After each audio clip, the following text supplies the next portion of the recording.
E continuar agora nessa aula, na sequência, creio na Igreja Una, Santa, Católica e Apostólica, falando mais agora da parte apostólica, né? Que relação tem a Igreja com os judeus? Os judeus são os irmãos mais velhos dos cristãos, porque foi primeiramente a eles que Deus amou e falou. Ele une-nos o fato de Jesus Cristo ter sido, enquanto homem, um israelita. E separa-nos, porém, o fato de a Igreja o reconhecer como o Filho de Deus vivo. Somos um na expectativa do advento definitivo do Messias. Então, a fé judaica é o início da nossa fé. A Sagrada Escritura dos judeus, que designamos por Antigo Testamento, é a primeira parte da nossa Sagrada Escritura, com algumas diferenças pequenas.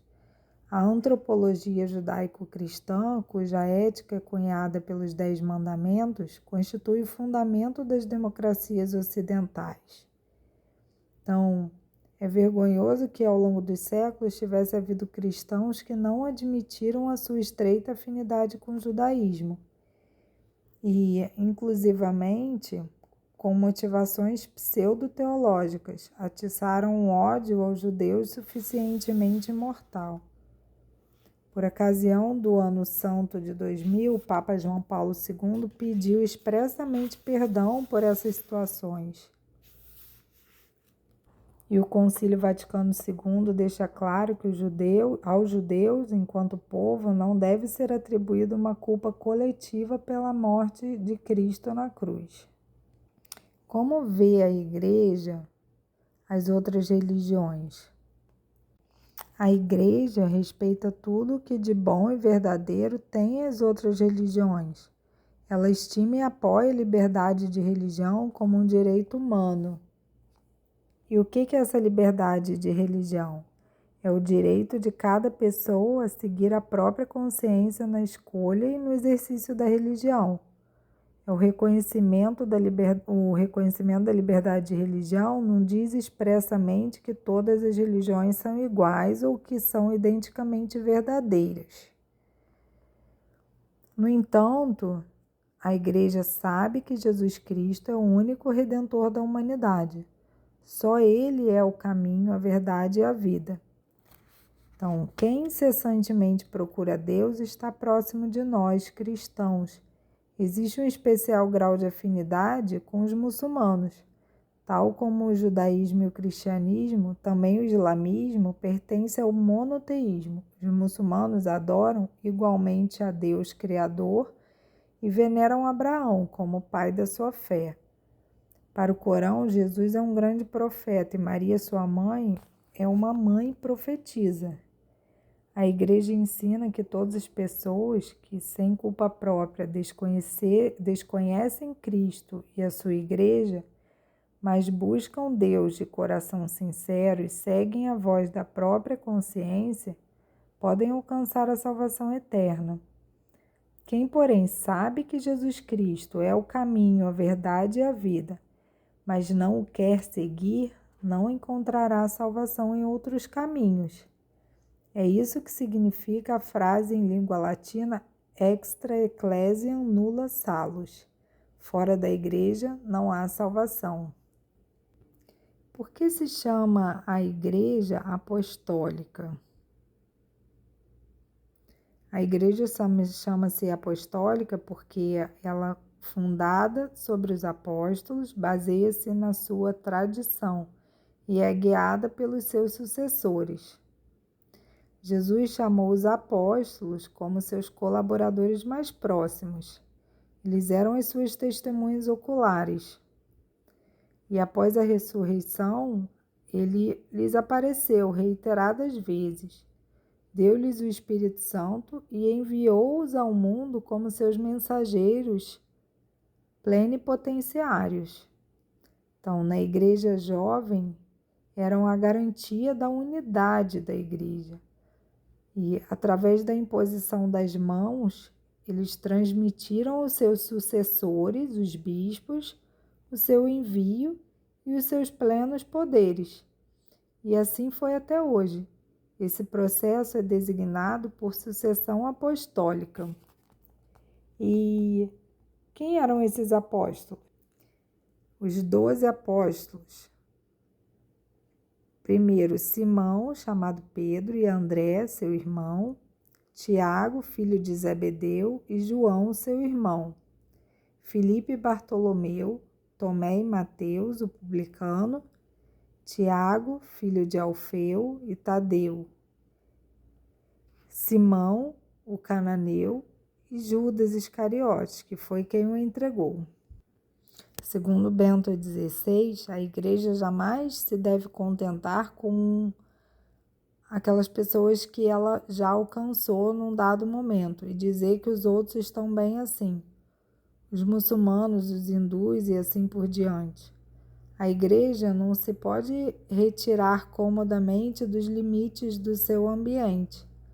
Ela tem a responsabilidade da solicitude universal. Deve preocupar-se por todos e com todos. E como é edificada a Igreja una, santa, católica e apostólica? Na Igreja há leigos e clérigos, o clero, que, como filhos de Deus, têm a mesma dignidade. Têm tarefas de valor igual, mas distintas. A missão dos leigos é construir e reconstruir o mundo segundo o modelo do reino de Deus. Para eles, são ordenados ministros, clérigos, com o serviço do governo eclesial, do ensino doutrinal e da santificação sacramental. Em ambos os estados também há cristãos que, de modo especial, em castidade, pobreza e obediência, se colocam à disposição de Deus, por exemplo, os membros das ordens e das congregações religiosas.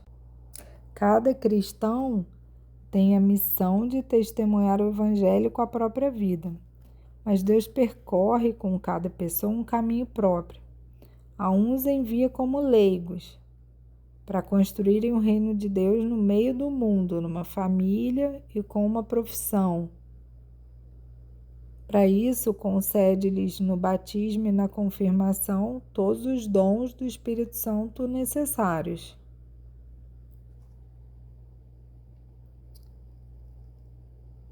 A outros encarrega com o ministério pastoral para guiar, ensinar e santificar o seu povo.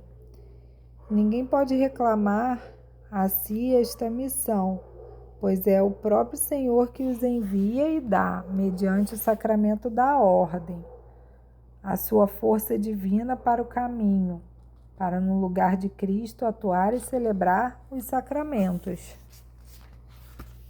E em que consiste a vocação dos leigos?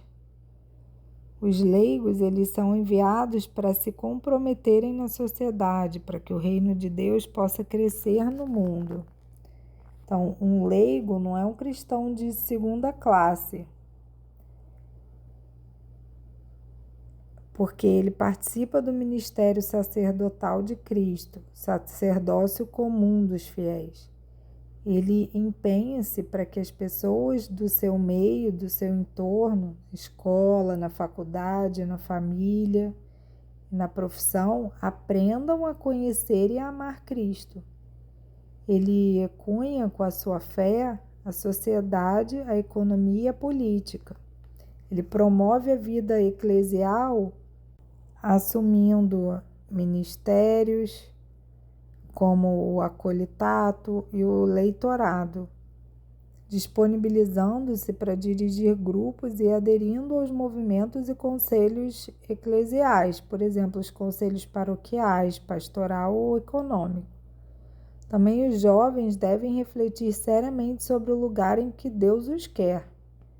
Então deve haver sempre a reflexão que eu sou chamado a fazer ou ser algo para o qual mais ninguém é chamado. No plano de Deus e nesta terra de Deus, ocupa um espaço que mais ninguém ocupa. E por que motivo a igreja não é uma organização democrática? O princípio da democracia consiste em que todo o poder advém do povo. Na Igreja, porém, todo o poder vem de Cristo, pelo que ela tem um perfil hierárquico. Simultaneamente, Cristo deu-lhe uma estrutura colegial. O princípio hierárquico da Igreja consiste no próprio Cristo, que nela age quando os ministros ordenados fazem ou concedem algo que por si mesmos não fariam ou concederiam, isto é, quando no lugar de Cristo eles celebram os sacramentos e ensinam com plenipotência. O princípio colegial da Igreja consiste em que Cristo confiou a totalidade da fé a uma comunhão de 12 apóstolos, cujos sucessores conduzem a Igreja sob a presidência do ministério petrino, de Pedro. Na base desta dimensão colegial são imprescindíveis os concílios da Igreja. A multiplicidade dos dons espirituais e a universalidade da Igreja tornam-se também fecundas noutras instituições da Igreja, como os sínodos e os conselhos. E nós continuaremos, então, ainda nesse tema. Creio na Igreja Una, Santa, Católica e Apostólica na próxima aula.